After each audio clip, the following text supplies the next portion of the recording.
Joe Biden, his wife, Dr. Jill Biden, making their way to the cathedral among the many dignitaries who will be attending this funeral. We are waiting right now for the immediate Bush family to depart Blair House, the guest house that's pretty much diagonal across the street from the White House. Let's go to Kristen Welker, who was there, who can walk us through what we're about to see. Lester, we are expecting, of course, former President George W. Bush, former First Lady Laura Bush to depart Blair House. They'll be joined by the rest of the Bush family as they make their way to the Capitol and then ultimately to the cathedral. And it is notable that they are staying at Blair House. It underscores the fact that President Trump has extended an olive branch, really has put aside past tensions with the Bush family. He wants this week to be a week of unity, one of national mourning, and one of paying tribute to one of his former predecessors. I was speaking to a White House official and I said, why was that so important to President Trump? Why did he want to set that tone this week?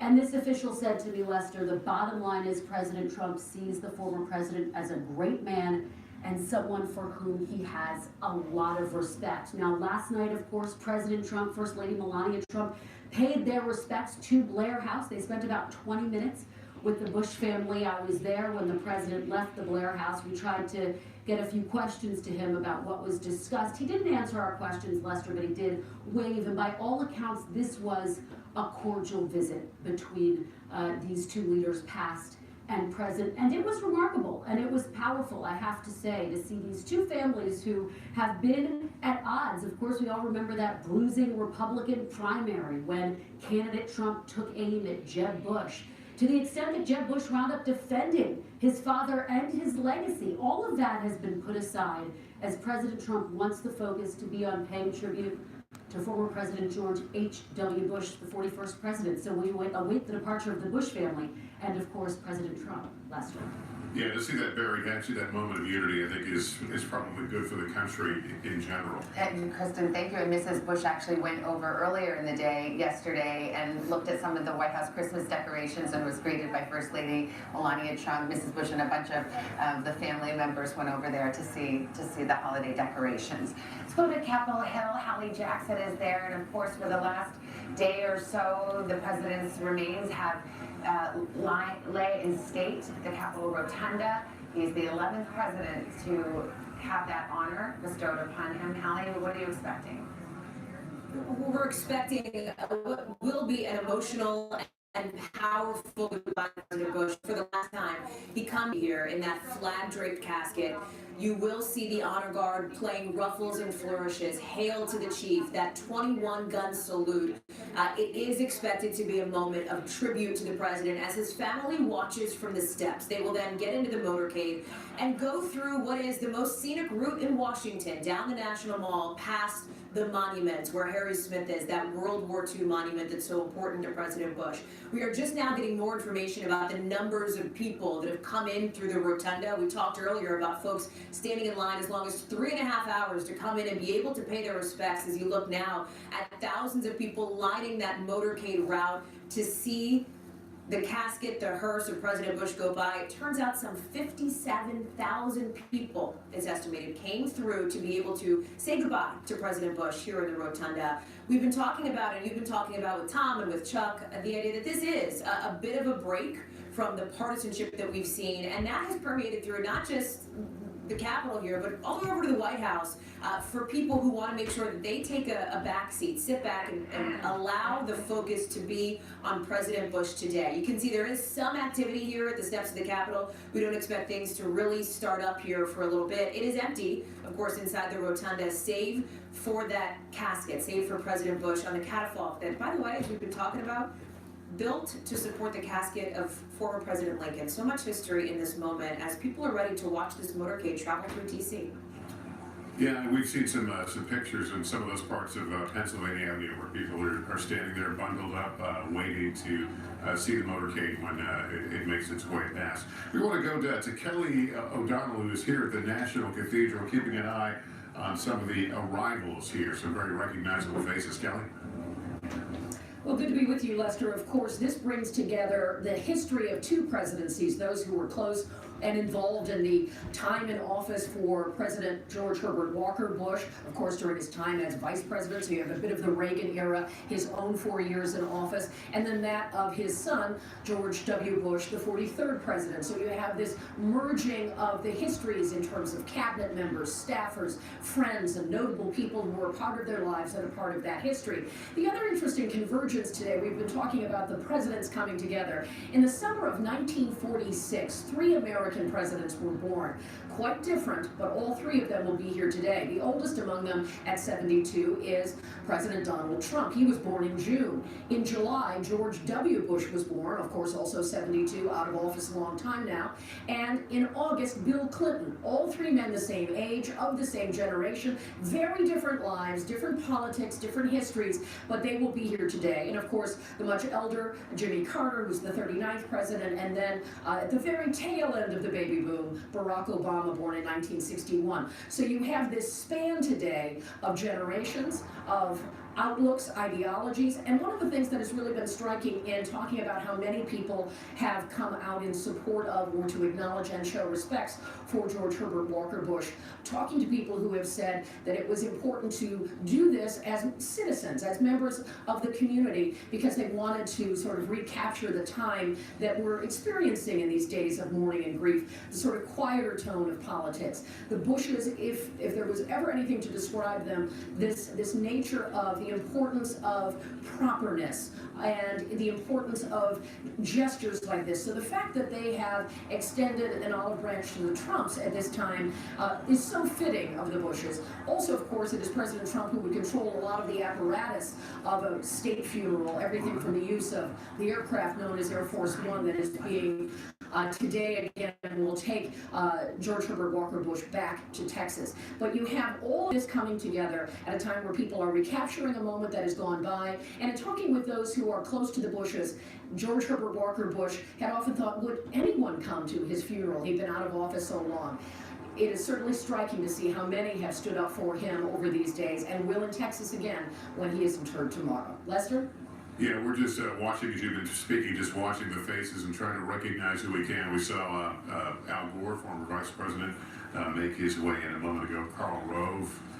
I was just thinking, Lester. This is the congressional bus, I think. Okay, there's members of Congress, but I was thinking, Chuck, it's a who's who. Who is who and who was who. Everybody is here. And, you know, we just saw Brian Mulroney, the former prime minister, longtime prime minister in Canada, who was so close to President Bush. There you see John Bolton, a quick shot of him. But Brian Mulroney was a eulogist also for Nancy Reagan and for Ronald Reagan. He was a favorite of American presidents and vice presidents, very close to President Bush when NAFTA was forged. Very important leader as well with Gorbachev and the fall of the Soviet Union. So even though Canada is perhaps not as important an ally as some of our European allies in the play of things, he was always very close, and after the presidency, only in September, he received the George Bush Award for Public Service in Kennebunkport. I was going to ask you, Andrea, also about our other eulogist today, not former President Bush, who of course will give the main eulogy, but former Senator Alan Simpson, a quite colorful Good luck to the rest of the eulogists today. Well, you know, It could be something. He's cleaned up his act some. His wife Ann Simpson has been sort of in charge of that. Alan Simpson could well have been a vice president when George Bush was elected, but for his support for choice, for abortion rights. And for that reason, they turned to Dan Quayle. They were looking for a younger, more conservative choice. But Alan Simpson's father, Senator Millard Simpson, was friendly to Prescott Bush, and they actually bought the home from Prescott Bush, and that's where the Simpsons was lived. this Bush 41's father, Prescott Bush, who was a senator, and when he was leaving, is that how it went? There was When he was leaving the Bush family home, went to the Simpsons, and they've been close friends ever since. He's from Cody, Wyoming. I remember going to Cody for his 70th birthday. It's a wonderful part of the West. It's really Tom Brokaw country as well. That's what I was thinking. Dick Cheney country and all the rest, but it's a very remote. It's not the sort of yuppified, gentrified part of Wyoming. By the way, go west. we were going through George H.W.'s book, his letters, the letters book, and you know, they're very proper, they're very, then there's Leonard Allen Simpson, and there's a few B words in there, and a few others, you know, don't let them get you down, and all this stuff. It's like, clearly Allen Simpson brought out a little bit of the Well, and we saw the that- sailor in church and stuff. But we saw that sometimes at those stakeouts at the White House, when he'd come down to the White House and we'd be interviewing Simpson and he would let one loose. You know, he just was never shy, let's just say. He had that cowboy in him. And everyone's imagining that he'll be true to form today, although of course we know very respectful. All right, here come. Yeah, this the is Bush. Blair House, and we see the Bush family departing in Blair House, which is the official presidential guest house, and President Trump invited the Bush family to stay, and they're all there, as I understand it. I mean, it's a big, They all, and, I mean, a lot of them. I won't speak for all 17 grandchildren, but quite a few of them are packed in, brothers, sisters. I got to talk to Jenna and Barbara yesterday. I saw Aunt Doro, Dorothy Bush, the president's daughter, and I believe Jeb Bush is staying there as well. So they're all packed in, and it was really sweet because they all want to be together. And so they're just sharing a lot of memories and a lot of laughs and a few tears, and really just enjoying spending this time together. And you referenced Laura Bush going over to see the decorations with Melania Trump, but she also wanted to see and thank the White House staff. There's a lovely picture she posted of herself with the ushers and the other members of the household staff who were still there. They served for decades. There are. I met an usher yesterday, actually, over at Blair House, who said to Mrs. Bush and to the daughters, I worked with President Bush. I've been here for 30 years. the bond, and look, this is all the presidents bond with the staff. But there was something about how the Bush family consistently would stay in touch with the staff after they left. Especially the patriarch and matriarch of the family there, and Barbara and George H.W. Bush. You and I would run into this all the time. Remember, I remember one time they I was came into about the to say, press do you room. remember this was in early 2009? I think it was during the Obama administration or the tail end. It was of President Obama, I Bush. think so. They came in to see they wanted Yes. to see old friends. In fact, I saw Peter Mayer, who was a former CBS radio guy, and he was just walking in, and I remember President Bush wanted to see people that he remembered, like Peter Mayer and, Yeah. and some of the old guards. I always had the sense that with George Washington, they were done with Washington. Yes and no. I think they were, but what was interesting is how much, I go back to when they visited the White House, it was the permanent staff that was probably the most excited to see them. Well, think of it that President Bush and then his son, President Bush, so they had seen several generations of Bushes, and also he had been vice president during the Reagan years for 8 years. And he was in and out of the White House. He had an office right I there. have to say, Bush 41, it is not surprising that he and Mrs. Bush came back to visit. It was a little surprising that they stopped by the press room. I know that we were surprised, but that speaks to, you know, kind of that They more were so generous that day. I magnanimous remember it was kind sort of the one time I think you and I had some real interaction with them. But they couldn't have been more generous, and they just greeted everybody. You know. But, and I think we see Vice President Pence, Vice President Pence is now in the cathedral. I think there's a shot of that. I'm trying to recognize who he's speaking to. And Vice President Pence gave such a moving tribute, actually, at the Rotunda the other night. It was striking because he was a House member. He was House Budget Chair. He understood those relationships. But he told such a moving story of his own son, who I think was the moment that he got his wings or somehow became a Navy flyer, as of course President Bush was in World War II, and that Vice President Pence told the story of how he had asked if President Bush would sign a picture, and he knew that you know, the president was not in great health and didn't sign much anymore. So to his surprise, he said not only did he get a signed photograph, his son also got a handwritten note from former President And Bush. he He was- talked about how much that moved him. And he was deployed on the George Herbert Walker Bush aircraft carrier, and I think that made it even more meaningful. Yeah. Kelly O'Donnell remains with us outside the cathedral. Kelly? Well, Lester, when you were talking about the closeness of the Bush family to those who serve in the executive residence, it reminds me of a tradition in the Bush family for both President 41 and 43. And that was, since we're in the holiday season here, they would stay at the White House on Christmas, in part because they wanted the staff, the Secret Service agents, the political staff, to also be able to be with their families in town. And then they would leave afterward and go either to Maine or Crawford, Texas, or wherever for their extended celebration but just a sign of that connection. And when I have seen both Presidents Bush in the years since, one of the things they would ask me about are some of the people in the staff. And I learned from George Bush 43 at one point, part of what connected him with people who work in the White House, certainly the groundskeepers, the people who helped with the dogs. We all, of course, remember Barney and Ms. Beasley, and Millie, of course, in the 41 years. They also connected to some degree with the reporters there. And President Bush 43 had described it that in many of his experiences, that when he was conducting the office, business of the office, it would be that small group of pool reporters who are a part of the daily life of the White House that he would be looking at as he was conducting the affairs of state, doing a big speech, holding some kind of important moment in his presidency. So it's the faces of those people that he remembers. So when I have gone back, both of them have talked about that as part of the connection. Lester? Yeah, we're just remarking here, just speaking some of the remarkable images we've seen here, and one was Dick Cheney speaking to Al Gore just a moment ago. Just vice president to vice Yeah. president. Hanging out, smiling, I mean, chatting. just one of the many reasons this is such a fascinating morning to be watching because, as we said, all of official Washington past and present. And all the dots schedules. kind of connect in some way. Yes. Yeah. Honestly,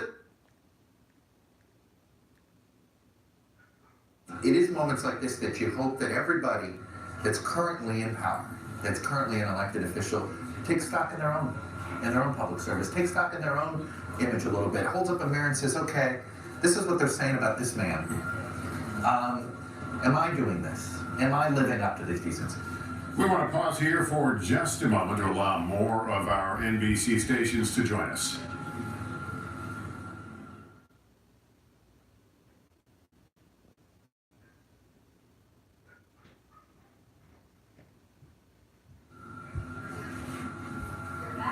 Good morning, everybody, and if you are just joining us, it is now 10 a.m. in the east, 7 a.m. in the west, and this is the shot of the United States Capitol in Washington. At this hour, the casket of former President George H.W. Bush will be moved from where it has been lying in state since Monday, and will come here to the National Cathedral as the nation bids farewell to the president.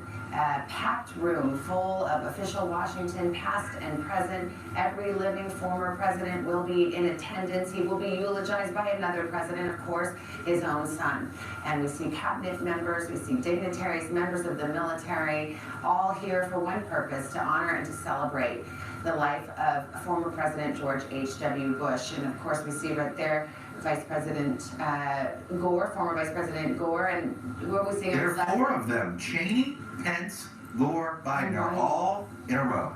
All four vice presidents. There's probably a vice presidential seating. Yeah, they must be in one box. I think at the last official vice president meeting, there probably weren't cameras, so that is quite an And extraordinary. we've also been We always watching. talk about the President's Club. There is a Vice President's Club. And we're also been, keeping an eye on Pennsylvania Avenue. We saw the Bush family depart Blair House a few moments ago, and we believe that's the motorcade taking them Just to. saw a glimpse of Capitol. Jared Kushner, Ivanka Trump, of course, current president's daughter and son-in-law, and presidential advisors, both of them. Let's go right to Peter Alexander, who is with us here watching these arrivals. Peter, good morning. Samantha, good morning to you. As we see the president's daughter, Ivanka Trump, and son-in-law Jared Kushner there, as well as his press secretary, Sarah Sanders, and so many of those advisors. I'm struck by some of the conversations I've had with members of the Bush family in recent days, how moved they have been by the graciousness of President Trump in these recent days, not just declaring this the National Day of Mourning, ordering that flags fly at half-staff for 30 days to honor the life of 41.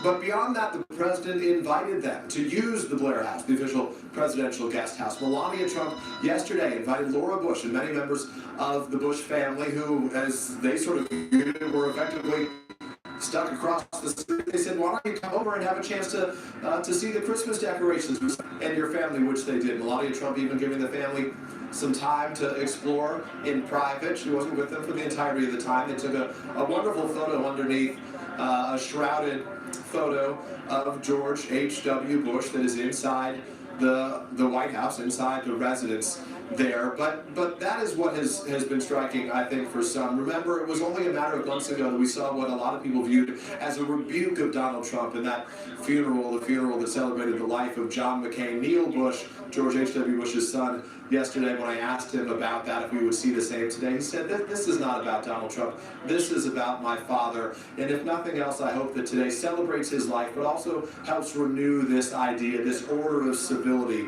that my father stood for and was so proud of. Savannah, Lester.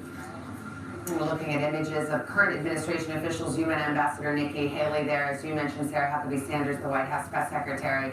And it does seem that all of Washington has taken a moment to pause and reflect and honor the life and the legacy of our former president, George H.W. Bush, who served one term, but who his chief of staff and his biographer, John Meacham, who is also going to eulogize him today, said they reckon he'll be the most successful one-term president, which is an interesting way to put it, because in some ways it feels like an asterisk one term, but there will be successes that will be remarked upon, Andrea. Well, you can also say that as we see the motorcade is about to go towards or arrive at the Capitol, he was the most prepared of any of our modern presidents, having been UN ambassador, ambassador to China, CIA director, vice president, and one of the memorials you won't see unless we get a picture of it. I was told by a former CIA official that he went over to Langley the other day on other business, and there in the lobby, and we've seen that lobby with the seal and then on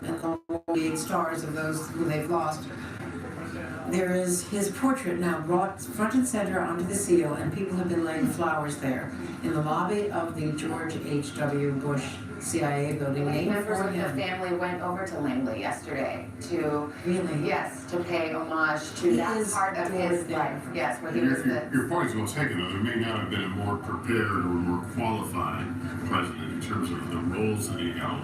The key roles. As we continue to look inside there, we do want to begin turning more of our attention now back to the Capitol. Hallie Jackson is there.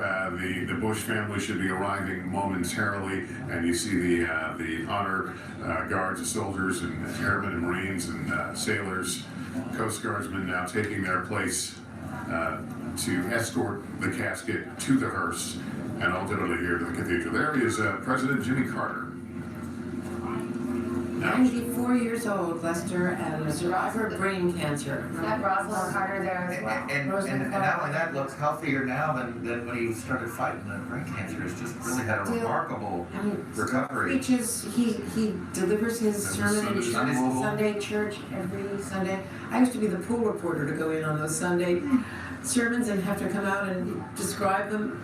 I'm sure you learned a lot as well. I got my religion from Jimmy Carter. I've interviewed him a couple of times in his post-presidency, obviously. One of the entertaining guy. He loves to talk. He loves to tell stories and loves to be challenged. One of my favorite of his books, he's written so many, are his diaries, his presidential diaries. And he takes time to note his successors didn't always treat him the way he thought he should be treated, except one, George H.W. Bush. Whenever former President Carter wanted a briefing, intelligent briefing, things like that, little things like this, H.W. Bush always made sure that President Carter got what he wanted in ways that other presidents apparently didn't. Famously, there was tension between Carter and a fellow Southerner, Bill Clinton. Yeah.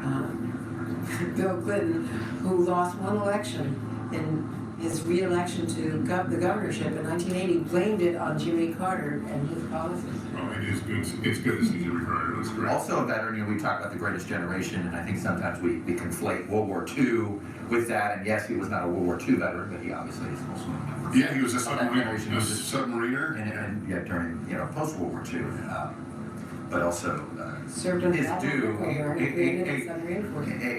no small feat by that man, either nuclear engineer. We continue to train our cameras on the inside of National Cathedral. This service is expected to begin in less than an hour now. We were just speaking of the former president. There he is with the former First Lady.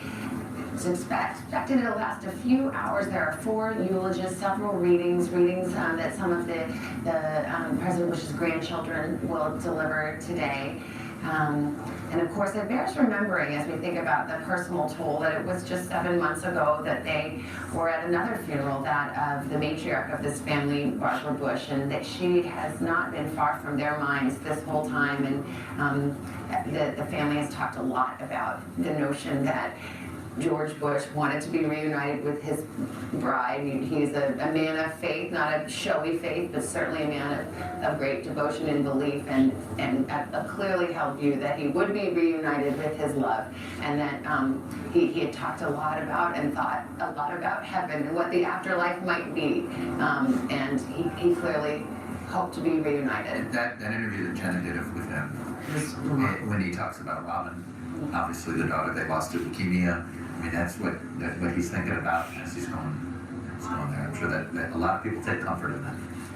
They do, and I think they take comfort in the fact that the life was so well lived, but I also know that as humble as George Bush was, and you were saying, Andrea, that he might have been a little bit sheepish about all this fuss, that I think the family feels grateful that the country really seems to be reaching out and respecting and honoring this memory. Let's go to the Capitol, and where Hallie Jackson is standing by right now as our attention begins to turn there with the arrival of family. Hallie?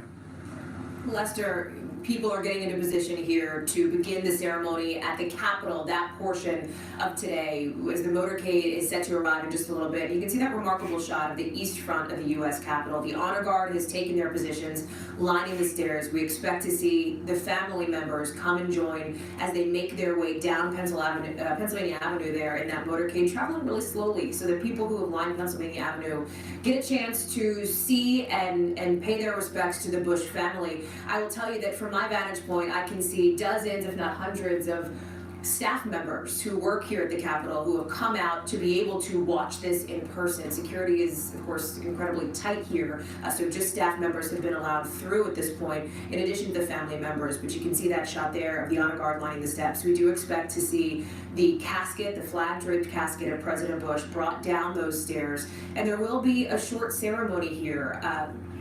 Hail to the chief. You will see that 21-gun salute, and those service members who will be performing that have begun to be positioned here as well. You know, it's interesting, you showed this shot. We're looking here outside the U.S. Capitol. We're also taking a look inside the National Cathedral at not just the Vice President's Club, as you take a look at the hearse that will carry the former president's body to the National Cathedral. But you look at President Jimmy Carter. I was in Atlanta for that news conference after he announced that he had fought through cancer, and I'll never forget it. The former president was wearing blue jeans, and wasn't that a humble moment and so fitting for Jimmy Carter, and something that he does have in common with President George H.W. Bush, that humility, that idea of not being in the trappings, if you will, of the presidency. You can see that there are a number of top White House officials that have made the trip to the National Cathedral. This is a little different from what we saw the last time that we gathered here to pay respects to somebody, Senator John McCain, when he passed away. And then just Jared Kushner and Ivanka Trump represented the administration. Very few people did. Now you can see Kellyanne Conway, senior advisor to the president,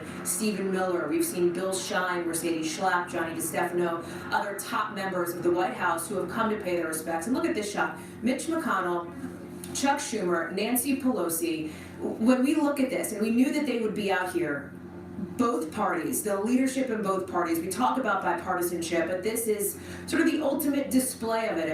As they have arrived out here to pay their respects, you can see Elaine Chao, member of President Trump's cabinet, and Mitch McConnell's wife there, along with House Speaker Paul Ryan and his wife as well. So it is symbolic, it is important for these leaders to come out and pay their respects, but it's also a sign that for this moment, for this day, on this National Day of Mourning, parties and partisanship has been put aside, and what a display that was there, Lester. Yeah, you know, we hear a lot at times like this that, well, it's nice to see you. I wish the circumstances were different, but there's a quiet in the city, and it's not just because it's an official day of mourning.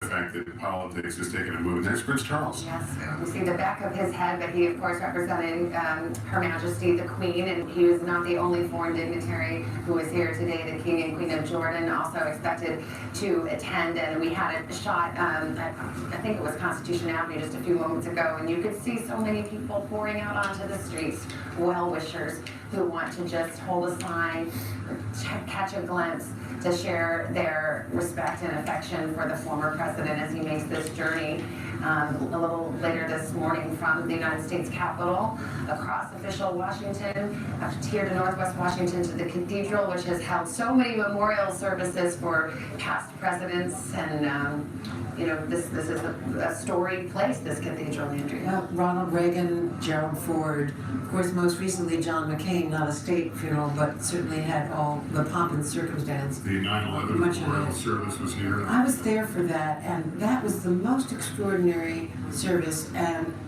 full measure of tribute to George W. You Bush. talk about a country that was united.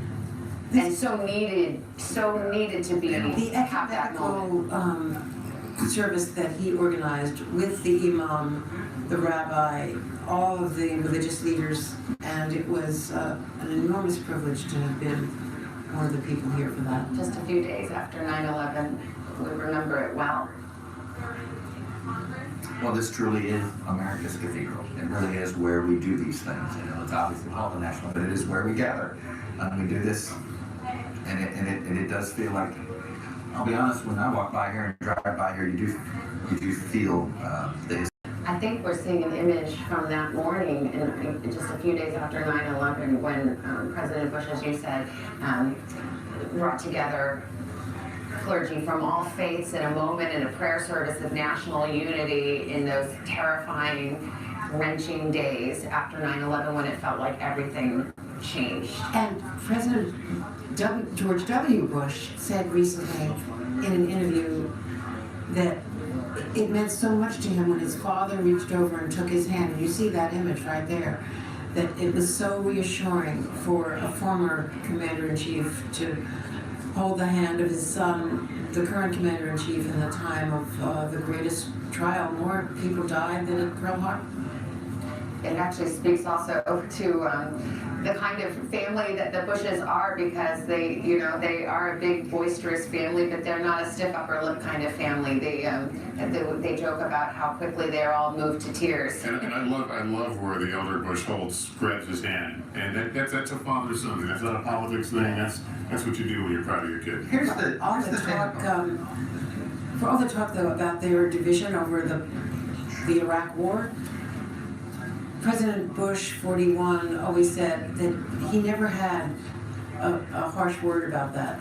That was all, inferred and surmised by those of us in the media and political talk, but that he would never have challenged his son's decisions. I just think the thing that I'm most grateful to the Bush family is how much they are aware that they're role models.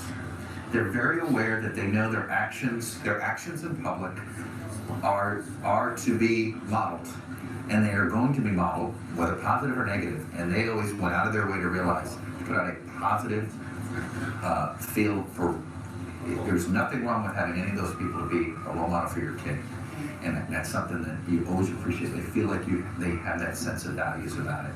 Another thing that people have been remarking upon is that in all of their post-presidencies, there have been these wonderful friendships that seem to have risen up and out of Washington, and without regard to politics. You see the Obamas and the Bushes are friends now. Right, Michelle and W and that little bond. Oh, they have a bond, and then Bill Clinton and Bush 41 became so close that Barbara Bush started saying that Clinton was like another member of the family, that this was the father that Bill Clinton never quite had, and it's incredible to see how these families have all kind of embraced each other, because there is this common bond. The so-called President's Club, but it also extends to the first families as well. One thing that is not often remarked is Laura Bush's extraordinary contribution, not just to literacy, but she created the first co-ed school in Kabul in Afghanistan. The American University there, and still in the post-presidency worked there, with Karen Hughes and others from the foreign policy team. She did enormous good, as did George W. Bush with PEPFAR and resolving, trying to resolve the AIDS issue in Africa, which Bono celebrated Bush 43 for. These are the steps, the west front of the United States Capitol. This is where we inaugurate our presidents, and today this is where we will say goodbye to a president. And we saw a few moments ago how the members of the Congress, both houses of the Congress, are assembled there in line, waiting to pay their respects. You know, you take that final trek as an outgoing president. You take that final trek down those steps. You get on Marine One. It's not, you know, as you're escorted off, and now he's going to be taking his final walk down the steps. There's also a funeral service planned for Houston, which of course is his hometown, and his home church will honor him as well, and his grandson Neil Bush will be eulogizing him, as well as James Baker. Oh, excuse me, George P. That's right. Thank you. Yeah, I misspoke. George P. Bush, his grandson, who's Jeff's son. The only will Bush in eulogize. elected office right now. That's right. So he will eulogize along with former Secretary of State James Baker, who is a close family friend, and of course was at President Bush's bedside on Friday night when he passed.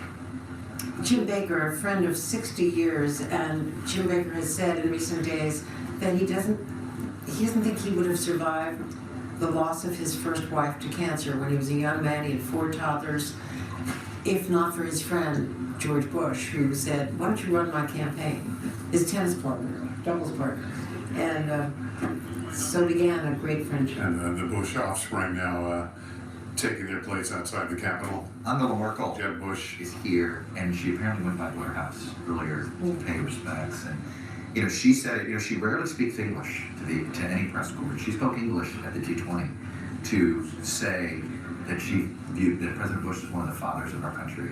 You know, her being a former East German, it meant a lot. Germany. There she is speaking to Jimmy Carter. And so much. I mean, I don't. But to your point, she lived it. She was lived a it. little girl in East That's Germany before the fall of the Berlin Wall. So for her, this is very personal in ways that I think we can't really appreciate as Americans. So we have 2 scenes this morning that we're watching. The one on your screen right now inside National Cathedral, where dignitaries of every era and every walk of life are assembled to pay honor to our former president. And then on Capitol Hill, for the last 30 plus hours or so, President Bush has been lying in state, and throngs, I think upwards of 60,000 people have come in, filed past the casket, pausing, reflecting, saying thank you or a prayer, including last night members of the family who came over and it's a love Here is President Bush 43, Laura Bush, Neil Bush, the entire family now gathered. Children, these are Dorothy Bush, Doro, as they call it, and their spouses. The man you've been seeing, the military officer you've been seeing with President Bush 43 is Major General Michael Howard. He is the official escort for Bush 41. He commands the Joint Force Headquarters of the U.S. Army Military District of Washington. That was formed in World War II essentially to defend Washington from attack and from invaders, but among the many roles it's taken on is the ceremonial role, and does all the planning and execution of state funerals and moments like this. So we hear a lot about the term military precision. We have seen a lot of it, and we'll continue to see. I was talking to the Secret Service, the spokesperson of the Secret Service this morning, who's out here, and this is considered a major national event, and they had all of 4 days to plan for it. It's a big security operation. I think this moment is about to unfold, so let's listen in.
The hearse carrying President Bush about to leave the Capitol here shortly and make its way to the cathedral. We should also note that President Trump has departed the White House en route here. I believe this was his motorcade leaving the White House a short time ago as we look back at the Capitol. And there they are departing from the West Wing of the White House, and then the residents there. Also, former President Obama and Mrs. Obama are now inside the cathedral. We've seen some images of them. The Clintons are here as well, Bill and Hillary Clinton. So I think we have 3 of 5 living presidents here, and we see some of those embraces. Chelsea Clinton there in your screen as well, and we're seeing a lot of reacquainting going on here in the cathedral, and lots of hugs and tears. And there's former Vice President Dan Quayle, who served, of course, with President Bush. And Dick Cheney. How does greeting President Obama, how does Dan Quayle fit into the equation as you look back at the Bush legacy? Well, he was almost dropped from the ticket, although the loyalty of Bush 41 rejected the advice of political advisors who thought that he had become a liability. And he was chosen for youth, for conservative credentials, but he was hardly the best of the Indiana senators because Dick Lugar was the senior senator. It was a big secret. I remember being there at the convention. I believe it was in New Orleans. It was in New Orleans. The word leaked very late in the day. Well, let's just say NBC News broke it. I was working for CBS at the time. Somehow Andrea always remembers those things. No, I'll just say that was. Because she's usually the one who broke the story. And I remember calling Tom Brokaw up in the booth and saying, I got it. And he said, who? And I said, Dan Quayle.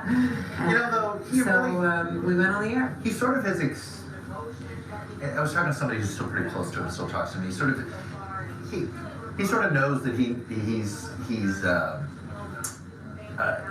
whatever you want to call it, that you know, he didn't, that there are some who, you know, politically who feel as if he wasn't as successful as he could have been, but people have appreciated how he's handled his What post an image vice we president. just saw, by the way, bystanders and some of the people who've gathered at the steps of the Capitol, and one woman making the sign of a heart over her chest as the president's casket. This is the live picture of the hearse that will carry him from downtown Washington and Capitol Hill across the city one final time and to the National Cathedral. And we expect that to probably be about a 15-minute ride before we see the arrival here at the top of the hour is when this service is scheduled to begin. And as we look inside the cathedral and see that those front 2 rows and see our former living presidents, vice presidents, cabinet members, all of whom who've come here to gather. You know, you look at these pictures and you think, you know, it's a small club. I mean, in our history, Well, 45 people have had that responsibility, that honor, and you know, we beat them up a little bit. Well, one thing Life. is notable. Hillary Clinton, who you just saw stand up, this will be the first time that Hillary Clinton and Donald Trump will be in the same space since the election. And we know how bitter and angry it has been and how much he is still deriding her on the campaign trail. So I can imagine that this is a moment a little bit fraught, but everyone will behave well because it's a funeral. I just keep going back. Washington is so well behaved this week. They're not shutting down the government. You just ask yourself, if you can do it this week, why can't you do it? Well, I'm watching. I can't believe how much Michelle Or our Obama standards changed. have sunk to where we're just happy that they're not shutting down the government. I mean, that's been going on for the last couple of decades, where from time to I time. know. How might and you praising agree? people for, you know, doing the things you're supposed to do in a moment like this. And Associate Justice of the Supreme Court Clarence Thomas, obviously a George Bush nominee, and I believe we saw Judge Just Ginsburg as just well. sitting right next to him. Yes, there's. She was not at the, there she is, and she was not Now we can see Justice Kagan and Sotomayor there the other behind. night at the Yeah. rotunda, but she is there today. They had oral arguments yesterday. This is one of the few times she's been in public. She's been at the court, but she, of course, broke 3 ribs just a few weeks ago. It is sort of striking. We don't see them very often together without robes. Yes. It's sort of very. Yes.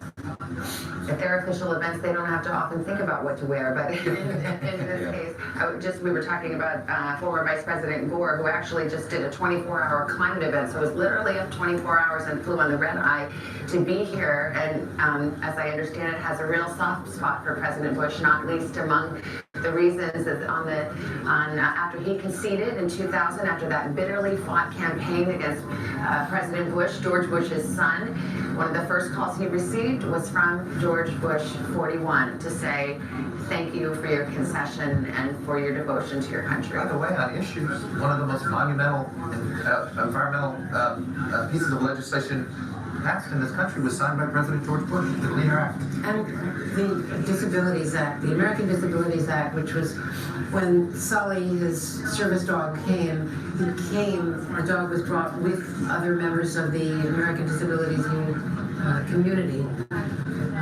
Just a tremendous achievement done by former Senator Tom Harkin, Democratic senator from Iowa at the time. Talk about something of consequence. There's, for every single American who walks into any place of public accommodation, any public place, if there's an elevator, if there's a ramp, this is all because of the American with Disabilities. You know what's so funny about it is I remember covering it. It was controversial. Oh, it's going to cost money. It's going to do these things. And now you look back on it and you can't believe it was that controversial. Yeah. You know, it's like one of those things, just like, we can accommodate, and it turned out more than accommodate, thrive. And what that's opened up to for a whole community of people. Of course, George Bush, 41, ending in a wheelchair, which was very difficult for him. He was such an active. We used to tease him about his aerobic golf. He was such a great athlete. College athlete. You know, jumping out of the airplane with 90th birthdays. But when I saw him the first time in the wheelchair, after they finally were acknowledging this Parkinson's syndrome, he said, you know, I've got the Parkinson's thing and it's got to my legs, but the brain's still good. Which indeed it was. This, of course, is on the left side of your screen there, the processional. This is the hearse that's carrying the casket, making its way through the streets of Washington, and as you can see, being honored along the way. Let's bring in Kelly O'Donnell now, who continues to watch the arrivals and the activities now taking place inside the cathedral. Kelly? Well, Lester, I'm struck as we watch the Bush family making their way here for what will be an important part of the farewell. Thinking back on times talking with President George W. Bush about how he handled emotion in public. We were talking, Savannah and I, earlier this morning, Bushmen cry, and they're not afraid to do it. They might have either a Texas exterior or a New England Yankee exterior, but a friend was telling us this morning their tear ducts are more like a Sicilian grandmother. And George W. Bush had said to me when he knew he had to speak about something that was emotional, and clearly eulogizing his own father is something that would really go beyond all of those dimensions. He would read it again and again and again to try to steel himself so that the words would not have the same emotional punch at the time they would be delivered. That would be in, of course, moments of national mourning for things not quite as close and personal as the loss of his own father. But he was comfortable with the fact that he would be emotional, and yet at the same time tried to avoid being sort of puddly about it. And the elder Bush, too, was very comfortable with showing emotion, despite that Yankee patrician exterior. So I would imagine in the ride from the U.S. Capitol to here at the National Cathedral, I would imagine that George W. Bush is thinking through some of what he will say today to prepare himself for the emotion that will eventually come. And we know that none of these former presidents have spoken with President Trump until today. And of course, the Bushes have been received in the last 24 hours or so, but former President Clinton, former President Obama were told by aides across the spectrum that there have not been conversations. So today there will be perhaps an awkward moment, perhaps a chilly moment. We'll see that unfold, but emotion will be very much a part of this day as it intersects with our public life and our national farewell to George Herbert Walker Bush. Lester? All right, Kelly, thank you. We're kind of craning over our necks and watching some of the military honor guards here. Just behind us, and they clearly are expecting the casket, the hearse carrying the casket of President Bush to arrive any moment now. We're told that President Trump has arrived here and is about to enter into the cathedral. So we are seeing more activity as that unfolds as well. President Bush, 43, has said that he worked on this. There was a time about 5 years ago when they were pretty sure that President Bush was going to pass away, and so they had prepared then.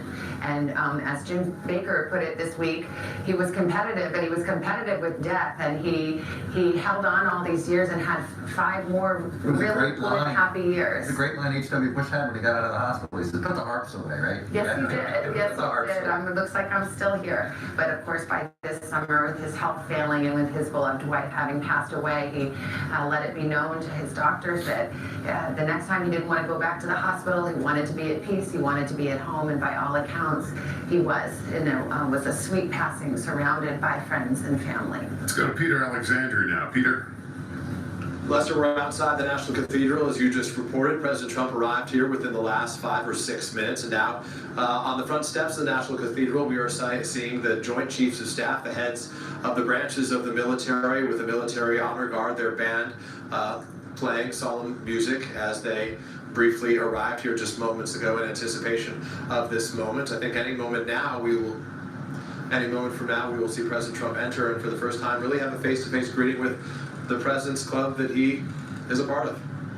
And Peter, we should note, as you can see there, the motorcade, the hearse passing the White House. A rare time that they open up Pennsylvania Avenue in front of the White House. Yeah, it's closed many years ago to vehicles.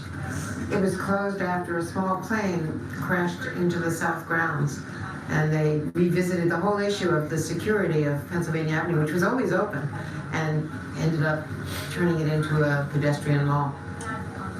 But on this occasion, one last journey past the White House, they'll be turning north in a few blocks and headed toward the cathedral. And we can already see parts of the security detail and the motorcade arriving here at the front of the Capitol, and some people getting out as well.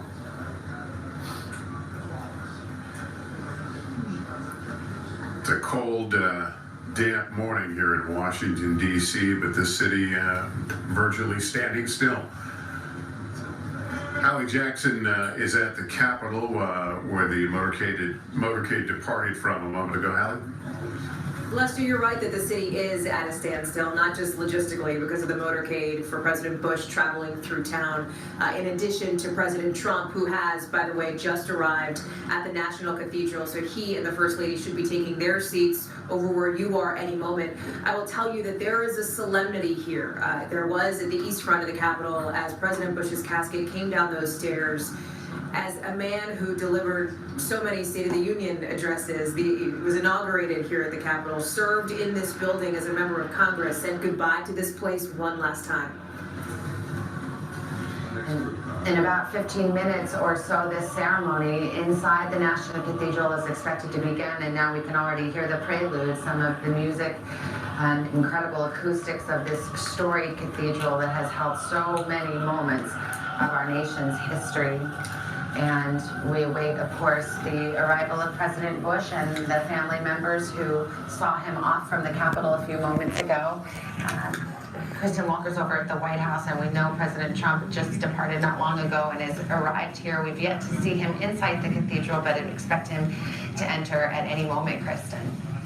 And Savannah, it is going to be remarkable. My colleagues have made this point. This is going to be the first time, really, that President Trump, the 45th president, comes face to face with his predecessors since his inauguration. All of them there. He didn't attend the funeral of Barbara Bush. The First Lady did. He didn't attend the funeral of Senator John McCain. Of course, his daughter Ivanka Trump, Jared Kushner, his son-in-law, attended that.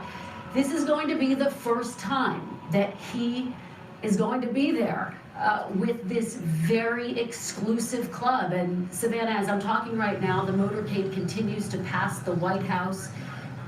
This was taped just for moments ago, and I have to tell you, it is very solemn here at the White House as we sort of hear the quiet hum of the motorcade pass. Former President George H.W. Bush passing by the White House one last time. The optics, the tone have been so critical throughout this week. And as we have been remarking on, President Trump really putting aside his past tensions with the Bush family to pay homage to one of his predecessors, really setting the tone today with the tweet that he sent out saying, looking forward to being with the Bush family. This is not a funeral. This is a day of celebration for a great man who has led a long and distinguished life. Savannah. And it was President Trump who declared this a national day of mourning. That is the reason that Wall Street is not in business today. The mail service has stopped. It's truly a pause in our nation's business, and a pause in for us to reflect on our shared heritage and history. And we've been talking a lot about it, that the city seems to be so thirsty for just a moment of coming together in unity. This funeral is scheduled to start a little less than 15 minutes from now, 11 o'clock Eastern time.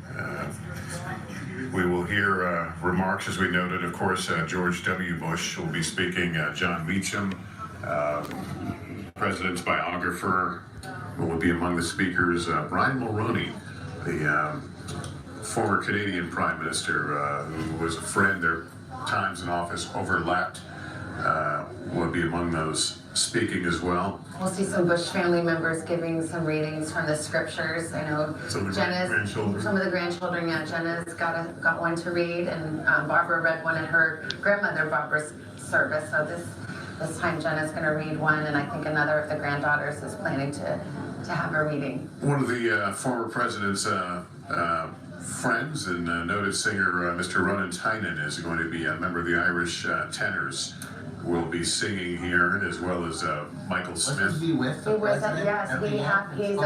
he was a good friend, and he came by on the last day and sang Silent Night at his bedside on President Bush's last day. And James Baker said, believe it or not, President Bush was mouthing those words, and he loved to sing. And there's a lot of stories in these last few months about him singing. I was just thinking about the grandkids, you know, they didn't get to know their grandfather when he was president.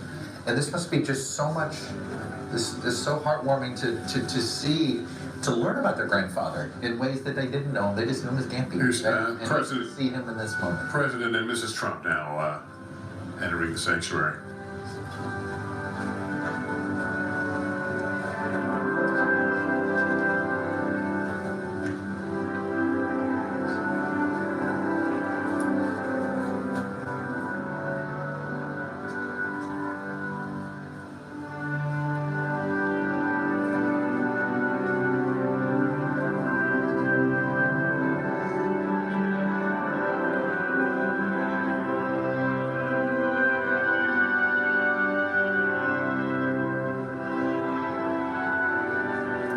From Hillary Clinton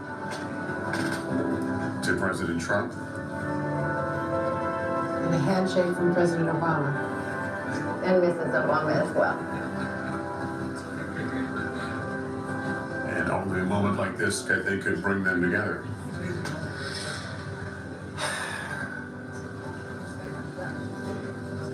It is what makes our country stand out. It really does, no matter how bitter it is.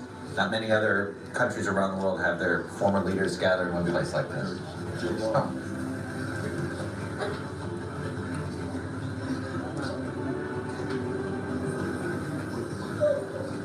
Later today, the body of former President Bush will be flown for the last time from Washington back to Texas, where he will be buried. Another funeral planned for tomorrow.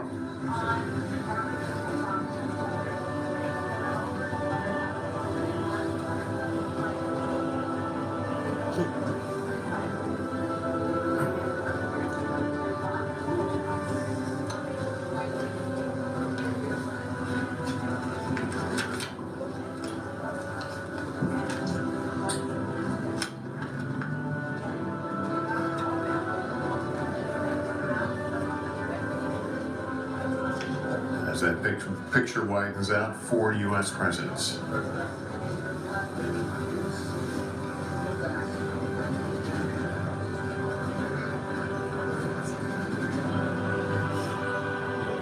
It was extraordinary that we had 5 living presidents for so long, given the advanced age of Jimmy Carter. So Herbert Hoover was the first one to live into his 90s, and now, boy, they're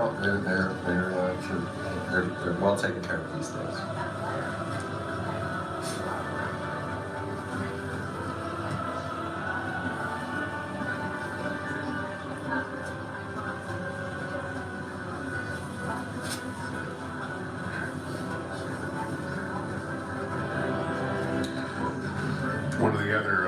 singers on today's program is gospel singer Michael Smith.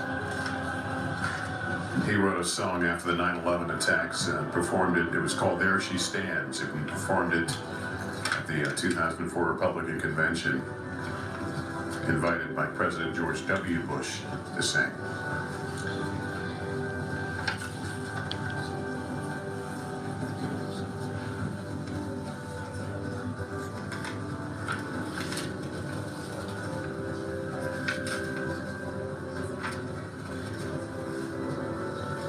You know, it says something about the president, former president, that he chose a journalist to be his biographer. John Meacham, and I asked John, I said, how'd you get this gig? And because I asked him. And I thought it's just a great story. It just shows you that that's, you know, didn't look like President Bush was, you know, looking to settle scores or whatever. He was just looking for who could tell a story. John Meacham is somebody telling that story. And the family has embraced Meacham so much, and John Meacham spoke at Barbara Bush's. And as he said, he goes, he only really got to know him in 1998. You know, that when he first met, Michael Beschloss introduced him. And he first met him, and he just wanted to do it. It is, and he did a terrific job with it. These musical preludes are from the United States Marine Orchestra and the Armed Forces Chorus. The military, so beautifully represented here in every way. Pershing Zone, and the Army Band is here. The bus was out there out front.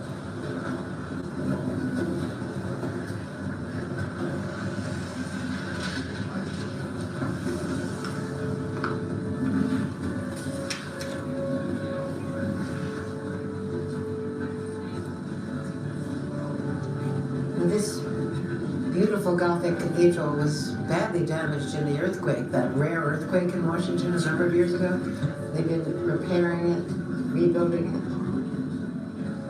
Beautiful stained glass windows. And so the scaffolding's still up there. It looked like they just drove by the naval ops, the former vice president's residence, if I caught that on my eye. Well, it would have been. Right out Massachusetts. Yeah. So he lived there for 8 years, Yeah. in the vice president's official I residence. think as people that have lived in both places, I'll secretly tell you, I think the Naval Observatory is the better residence. A little more privacy. I bet you they've told you that off the record. Correct. But they will tell you get nice privacy, nice big residence, and no pesky press corps But then how come living so with many you. vice presidents are always seeking to move down to the White House? And then little do they know that we live in their house. The beauty of the vice president's house is they don't have any No accommodations reporters. for us. Look at that He was beautiful. only the second vice president to live there. Walter Mondale the first. That's right. Dan Quayle put the pool in there, I believe. I think Dan Quayle puts the pool. Why'd you into the golf course? We must be getting close because I think I hear the rumble of the motorcade as it pulls into this direction, and we can actually hear the honor guard as it prepares to receive the former president.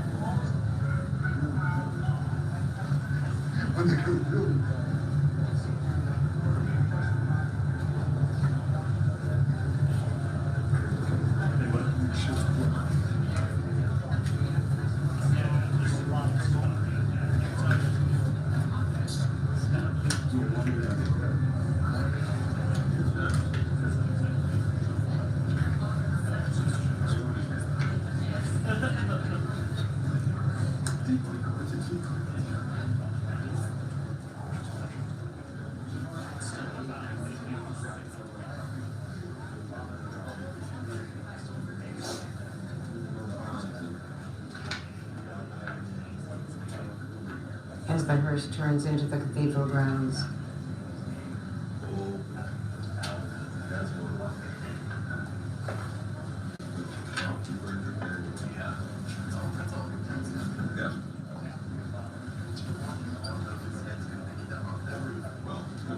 Special honor guard, the honorary pallbearers are positioned in the west front of the cathedral for the arrival ceremony here. You can see the hearse pulling up directly behind where we're sitting, Lester.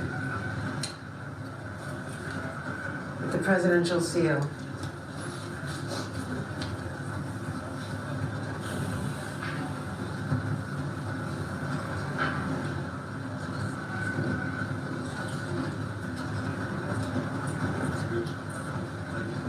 He has just pulled up right behind us at the front of the cathedral.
This is a picture right now live outside the cathedral where the casket remains in the hearse in a moment.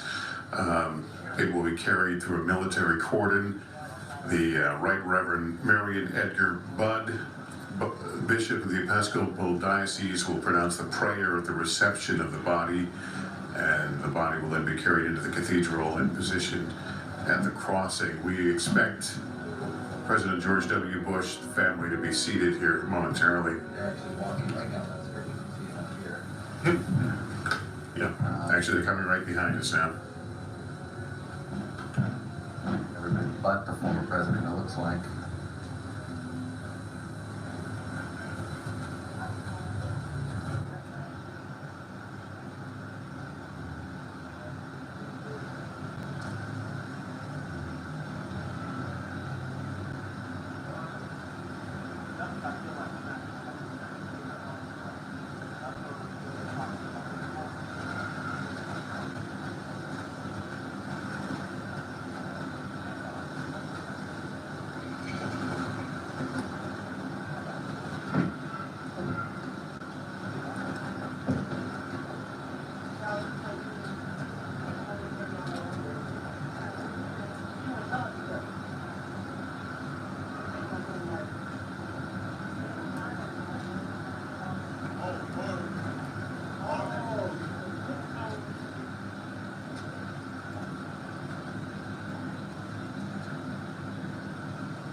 With faith in Jesus Christ, we receive the body of our brother George for burial. Let us pray with confidence to God, the giver of life, that he will raise him to perfection in the company of saints. Deliver your servant George, sovereign Lord Christ, from all evil, and set him free from every bond, that he may rest with all your saints in the eternal habitations, where with the Father and the Holy Spirit you live and reign, one God, forever and ever. Amen.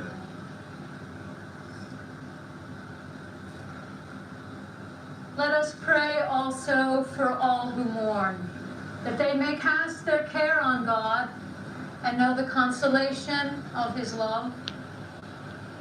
Almighty God, look with pity upon the sorrow of your servants for whom we pray. Remember them, gracious God, in mercy. Nourish them with patience. Comfort them with a sense of your goodness. Lift your countenance upon them and give them peace. Through Jesus Christ our Lord. Amen.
I am the resurrection and I am the life, says the Lord. Whoever has faith in me shall have life, even though he die. And everyone who has life and has committed himself to me in faith shall not die forever. As for me, I know that my Redeemer lives, and that at the last he will stand upon the earth. After my awaking, he will raise me up, and in my body I shall see God. I myself shall see, and my eyes behold him, who is my friend and not a stranger. For none of us liveth to himself, and none becomes his own master when he dies. For if we have life, we are alive in the Lord. And if we die in the Lord. So then, whether we live or die, we are the Lord's possession. Happy from now on are those who die in the Lord. So it says the Spirit, for they rest from their labors.